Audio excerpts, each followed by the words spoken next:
Hola a todos. Hoy nos adentramos en un caso verdaderamente aterrador. Si quieren apoyar este canal, no olviden suscribirse y mantenerse activos. De verdad, significa mucho para mí. Vamos a comenzar.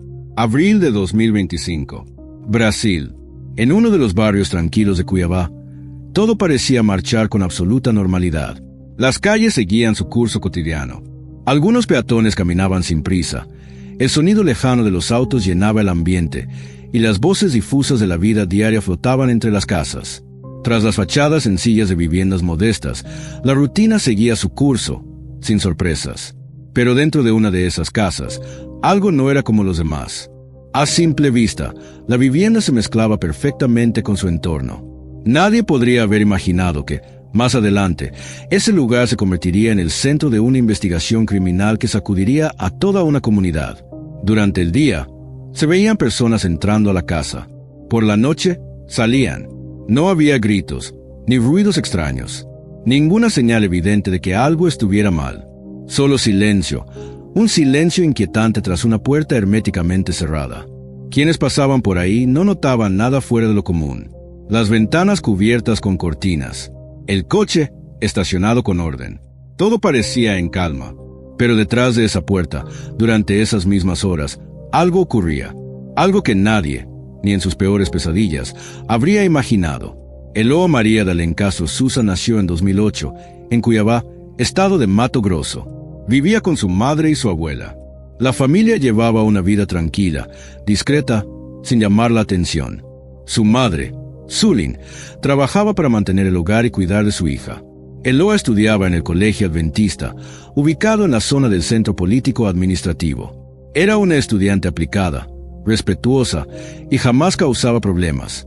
Durante las clases, permanecía callada, entregaba sus tareas puntualmente y evitaba cualquier tipo de conflicto. No tenía muchos amigos cercanos.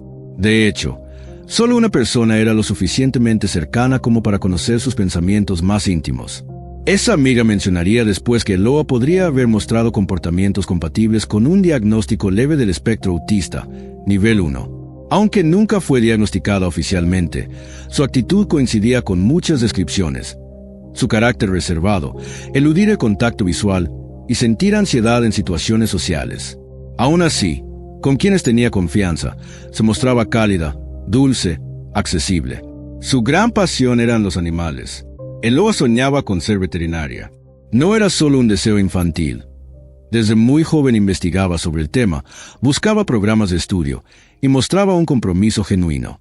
Según su abuela, era una joven responsable, autónoma. Sabía cocinar, limpiar y cuidar del animal de la familia sin ayuda. Llevaba una vida común, pero con propósito. Una adolescente enfocada, avanzando con paso firme hacia sus metas, sin necesidad de llamar la atención. Por otro lado, Benedito Anonía de Santana nació en 1984, también en Mato Grosso, en el seno de una familia sencilla. Era el menor de 2 hermanos. El mayor, Alinio, más adelante se vería involucrado en un proceso judicial por un acto violento contra su expareja. El padre de ambos trabajaba como obrero, mientras que la madre se dedicaba al hogar. La familia vivía en un suburbio de Cuiabá. Según vecinos de la zona, los 2 hermanos siempre fueron reservados, distantes incluso con sus propios padres. Durante su adolescencia, Benedito comenzó a asistir a una iglesia católica local. Con el tiempo, se integró a la comunidad ayudando en las misas. Esa conexión religiosa se volvería una parte clave de su imagen pública. Tras terminar la escuela, consiguió un empleo básico en una dependencia del gobierno local. Gracias a sus contactos personales y su reputación de ser cumplido y trabajador, fue escalando posiciones. Para el momento en que ocurrieron los hechos, Benedito era jefe del área de transporte en la Secretaría de Ciencia, Tecnología e Innovación del Estado de Mato Grosso. Tenía un ingreso estable, un vehículo asignado por el trabajo y una imagen social respetable. Vivía en el barrio Ribeira Odolipa, donde era bien conocido por su participación activa en asuntos comunitarios. Asistía a reuniones vecinales, manifestaba inquietudes sobre problemáticas locales y proponía soluciones. Seguía vinculado a la iglesia, cumpliendo funciones como acólito en las celebraciones religiosas. En redes sociales, mantenía una presencia constante. Compartía frases religiosas, fotos de eventos, imágenes en templos. En la mayoría de las fotos aparecía su hijo, Gustavo, o él mismo frente a iglesias o celebraciones barriales. Su perfil en línea mostraba la imagen de un hombre íntegro, estable, de profunda fe. Sobre su vida personal antes de conocer a Zulin, poco se sabe. En ese momento, no estaba casado ni vivía con la madre de su hijo. No existen registros formales de relaciones anteriores. Por su comportamiento, parecía manejar su pasado con cautela, revelando solo lo necesario para sostener una imagen intachable. Zulin también trabajaba en una agencia gubernamental de Cuiabá. Fue en ese entorno laboral donde conoció a Benedito Anunía de Santana. En un primer encuentro, él se mostraba como alguien seguro, amable y tranquilo, siempre educado, sereno y dispuesto a ayudar a sus compañeros. Dentro del entorno de trabajo, tenía fama de ser un empleado comprometido y confiable.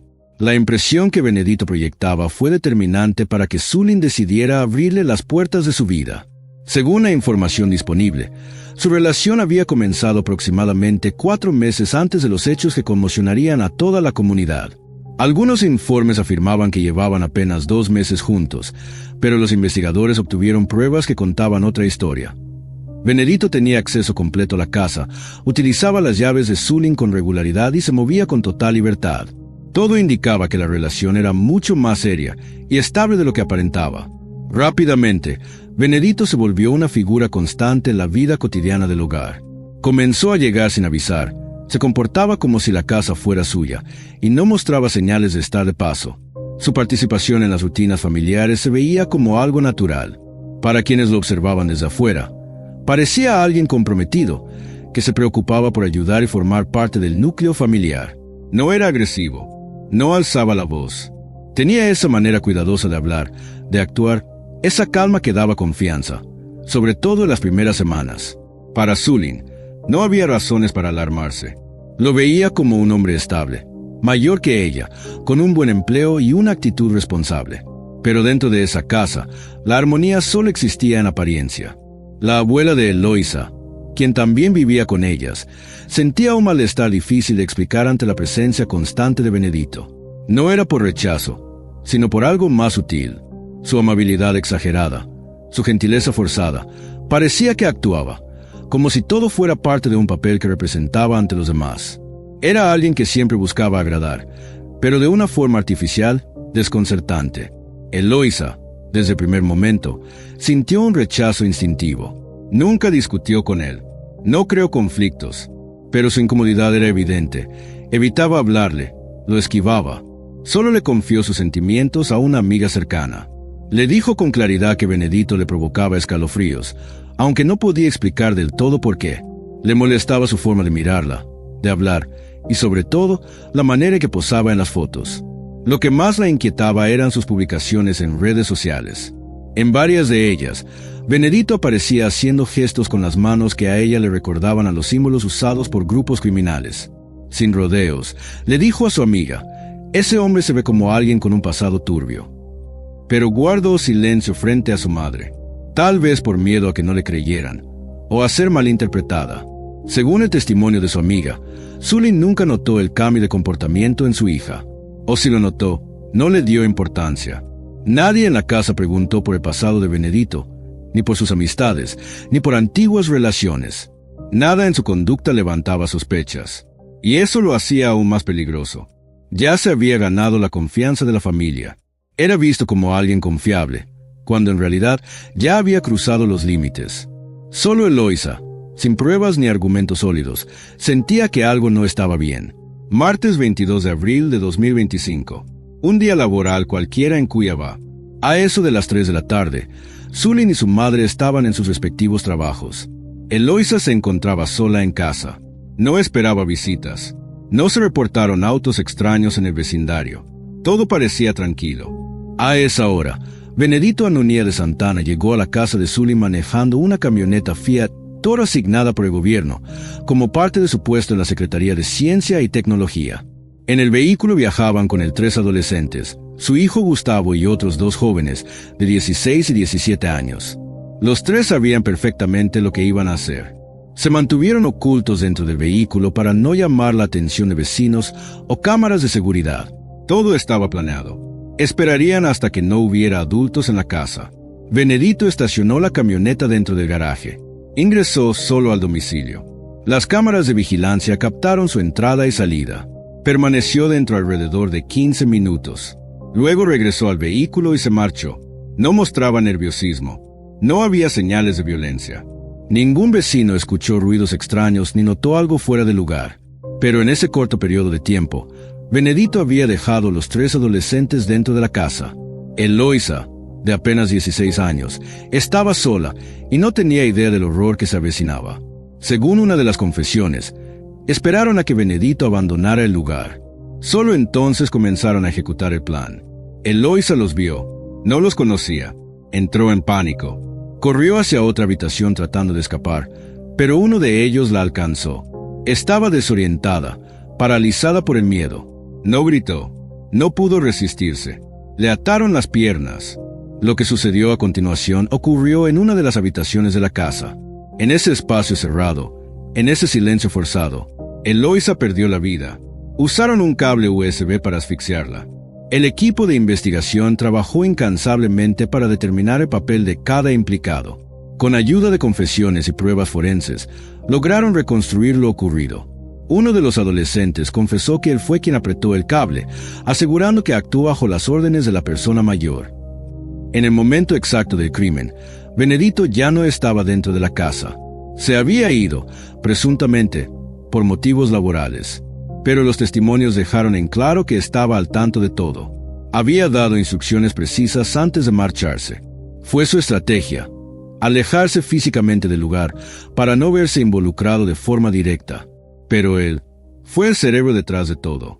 Los participantes en el crimen declararon que Benedito había sido claro. Todo debía hacerse con precisión. Nada podía salir mal. El objetivo era que todo pareciera un robo con intento de saqueo. Nada más.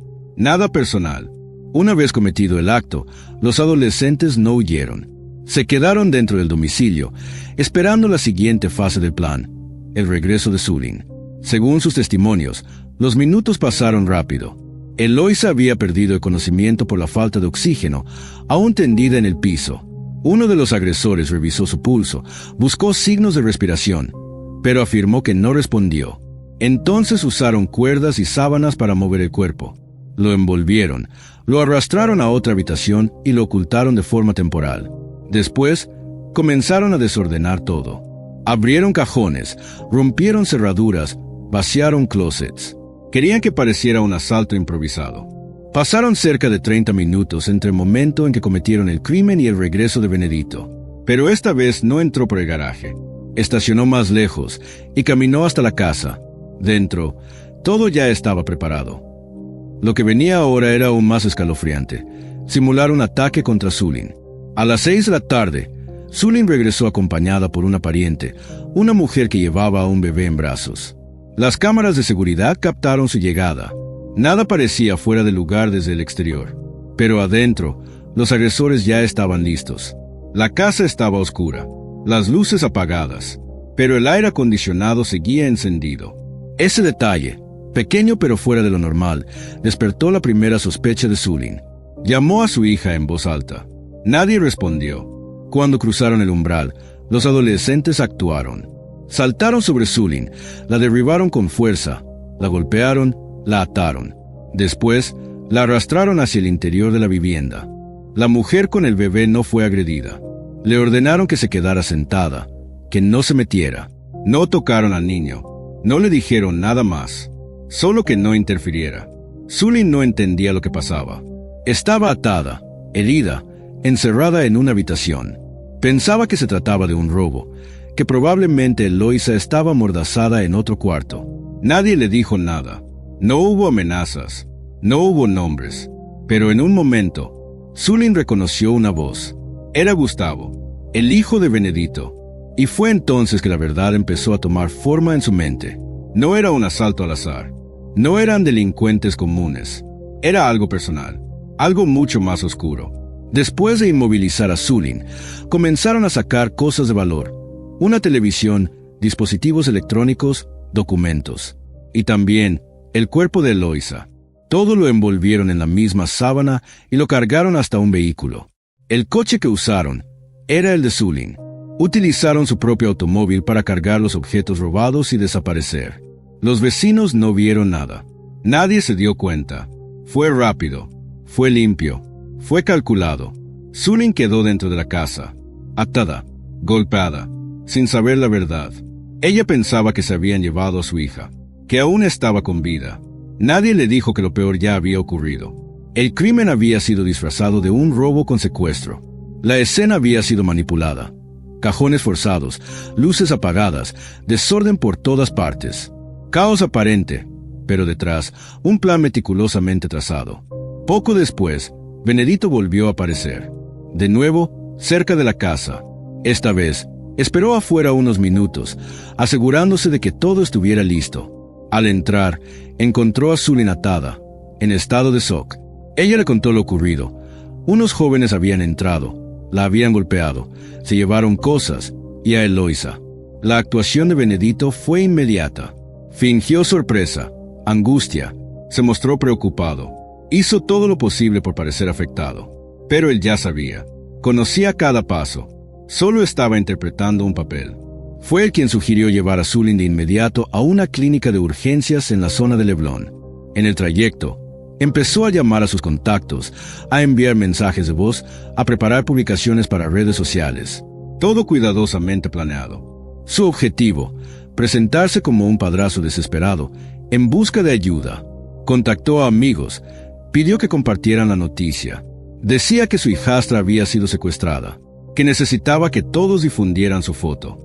Publicó una imagen de Eloisa junto a un mensaje emocional, clamando por el apoyo de la comunidad. Cuando llegaron al hospital, Sulin fue ingresada en silla de ruedas. Las cámaras de seguridad lo registraron todo. Benedito la ayudó a entrar.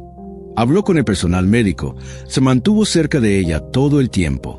No evitó las cámaras. Al contrario, parecía querer ser visto. Las autoridades iniciaron la investigación de inmediato tras recibir el reporte de presunto asalto y secuestro. Mientras Sulin era atendida, la policía tomó su declaración y comenzó a recolectar pruebas. El primer paso, rastrear el vehículo utilizado. Se trataba de un Hyundai plateado, registrado a nombre de Sulin. Las cámaras de seguridad ya estaban siguiendo su rastro. Las cámaras de seguridad captaron el vehículo transitando por la avenida Dubái, para luego dirigirse hacia la zona ubicada entre Ribeira Odolipa y la carretera que conecta con Guarita. Fue en esa área donde los investigadores hicieron un hallazgo clave. Un bulto blanco, formado por sábanas, placas de matrícula y señales claras de que el vehículo se había detenido allí. Muy cerca, había un pozo de concreto, viejo, abandonado.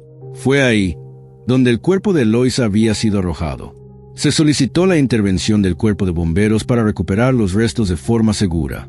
Los peritos forenses determinaron que sus piernas habían sido atadas y que las marcas en su cuello coincidían con signos de asfixia mecánica. No había señales visibles de lucha. Una fractura en el pie, según el análisis, ocurrió después de su muerte, probablemente al caer dentro del pozo. A estas alturas, la investigación ya había comenzado a enfocarse en las personas cercanas a la familia. Al revisar más grabaciones de cámaras, los agentes detectaron algo inquietante: el comportamiento de Benedito. Su esfuerzo por parecer víctima era demasiado evidente, pero el testimonio de Sulin, la ruta del vehículo y las pruebas forenses empezaban a contar una historia distinta. Paralelamente, los investigadores comenzaron a reunir información sobre Gustavo, el hijo de Benedito. El primer arresto no tardó. Uno de los adolescentes involucrados, de 17 años, fue localizado escondido en un departamento dentro de un complejo habitacional en el sector de Ribeira.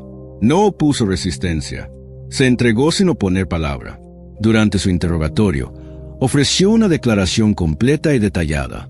Mencionó a todos los implicados, incluyendo Gustavo, al otro menor de edad y a Benedito como el autor intelectual. Describió cómo se organizó el grupo, dónde se escondieron, cómo se repartieron las tareas, quién planeó qué y cómo se ejecutó el crimen paso a paso. Con esa información, localizar a Gustavo fue sencillo. Estaba en casa de su abuela. La policía llegó y lo arrestó sin incidentes. Su testimonio confirmó lo dicho por el primero. No negó su participación. Explicó que su padre le había dado las instrucciones directamente: reunir al grupo, seguir el plan, participar en el ataque. Fue claro, todo había comenzado con Benedito. Y él, Gustavo, había seguido las órdenes, buscando la aprobación de su padre. La última detención fue la del joven de 16 años, quien se ocultaba en un terreno baldío en la zona de Tropicalville. Estaba en posesión de algunos objetos robados, documentos electrónicos y pertenencias de la víctima. También confesó haber participado, aunque ofreció menos detalles. Pero ya no era necesario. Para ese momento, la policía ya tenía el rompecabezas completo. Los objetos recuperados fueron hallados justo donde los sospechosos dijeron. Pero lo más contundente fueron sus declaraciones, coincidentes, específicas, sin contradicciones. Las confesiones revelaron cómo fue planeado el crimen, quién hizo qué, en qué orden y cómo se encadenaron los eventos. Las pruebas técnicas ya colocaban a Benedito en el centro, pero ahora los testimonios lo confirmaban. Con todos los implicados bajo custodia, Benedito fue finalmente llamado a declarar. Negó todo. Alegó que no sabía nada, que estaba igual de sorprendido que los demás, que él también era una víctima de lo ocurrido. Sus palabras chocaban frontalmente con los relatos de los demás. Por eso, los investigadores decidieron ir más allá. Organizaron una confrontación cara a cara. El primero fue el adolescente de 17 años. Cuando se le pidió hablar, no dudó. Señaló directamente a Benedito como el responsable. Dijo que él les había dado las órdenes, que los llevó hasta la casa, que los dejó ahí, sabiendo perfectamente lo que iba a ocurrir. No titubeó, fue firme. Benedito reaccionó con desprecio. Lo llamó mentiroso, inestable. Afirmó que jamás permitiría que le hicieran daño a Eloisa. Insistió en que apenas conocía a los jóvenes con los que su hijo se juntaba. Pero todo cambió cuando Gustavo entró en la sala. El silencio se volvió denso. Gustavo lo miró directamente a los ojos y dijo, «Otra vez estás huyendo, como antes. Ya me dejaste una vez, y ahora me vas a dejar aquí solo. Di la verdad, di que todo fue idea tuya». Fue un momento definitivo. Las palabras de Gustavo no fueron un intento de justificarse. No, lo hizo con rabia, pero también con dolor. Lo miraba como un hijo herido, traicionado. Era la confesión más humana y más devastadora. Los investigadores anotaron ese instante como el quiebre en el relato de Benedito. A partir de ahí, su historia cambió. Empezó a hablar en términos vagos. Eludía responsabilidades. Desviaba preguntas. Después, ofreció una nueva versión. Alegó que Sully le había dicho, supuestamente, que su hija estaba explorando una identidad personal no tradicional y que le habría pedido, según él, eliminar esa influencia. Interpretó, según su versión, eso como una especie de llamado a actuar, pero no había absolutamente ninguna prueba que apoyara esa afirmación. La mejor amiga de Eloisa fue Clara. La joven nunca mostró interés por relaciones, evitaba temas personales y jamás habló de atracción hacia nadie. Su familia lo confirmó. Eloisa vivía en su propio mundo interior, con poco interés por lo social o lo íntimo.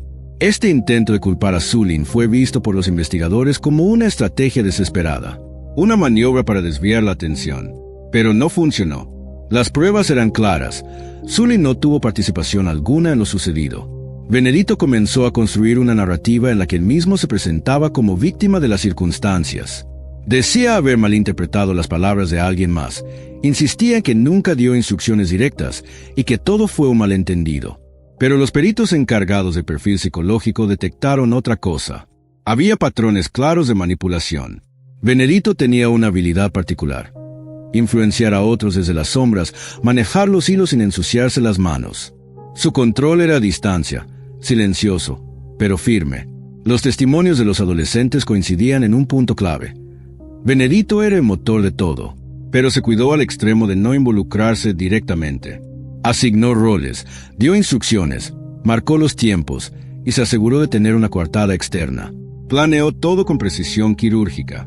Durante la investigación también salió a la luz un dato inquietante. En 2020, el hermano biológico de Benedito, Alcino Anunia Sunda Santana, fue condenado por un crimen violento contra su expareja. El ataque ocurrió a plena luz del día y las heridas fueron fatales.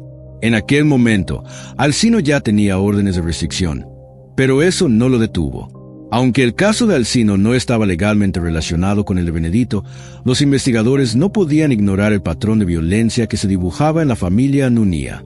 A medida que avanzaba la investigación, el verdadero rostro de Benedito comenzó a quedar expuesto. Un hombre frío, calculador, manipulador. No solo reclutó adolescentes para cometer un crimen, usó a su propio hijo, confiando en que guardaría silencio. Sus actos no mostraban remordimiento. Fueron fríos, ejecutados con plena conciencia.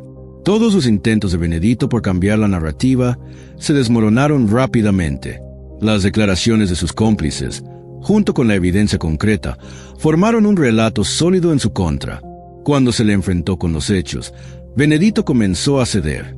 Confesó, en conversación con los investigadores, que días antes del crimen había leído unos mensajes entre Sulin y su expareja.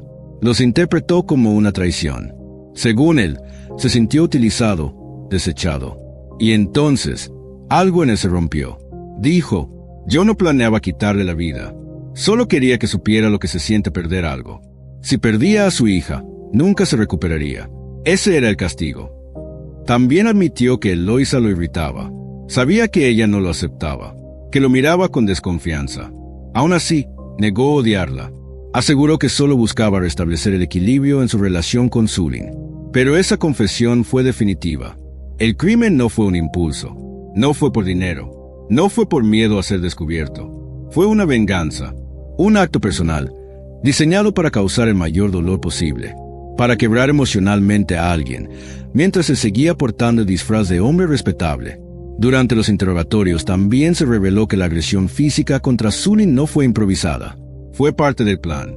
La intención era inmovilizarla, someterla y construir una escena creíble de robo. Su estado físico y emocional sería parte del engaño. Todo estaba diseñado para reforzar la mentira. Y así fue como ocurrió. En ese momento, Sulin aún creía que su hija había sido secuestrada. Aún había esperanza. Pero toda esa violencia había sido una cortina de humo, un montaje. Con el avance del caso, la fiscalía confirmó lo que ya era evidente. El crimen se clasificaría como homicidio con premeditación y agravantes. Entre las agravantes, la participación de menores, el uso de engaño, la planificación detallada, el uso de un vehículo oficial del gobierno y la simulación de un secuestro. Benedito Anunías Zuna de Santana fue señalado como el autor principal.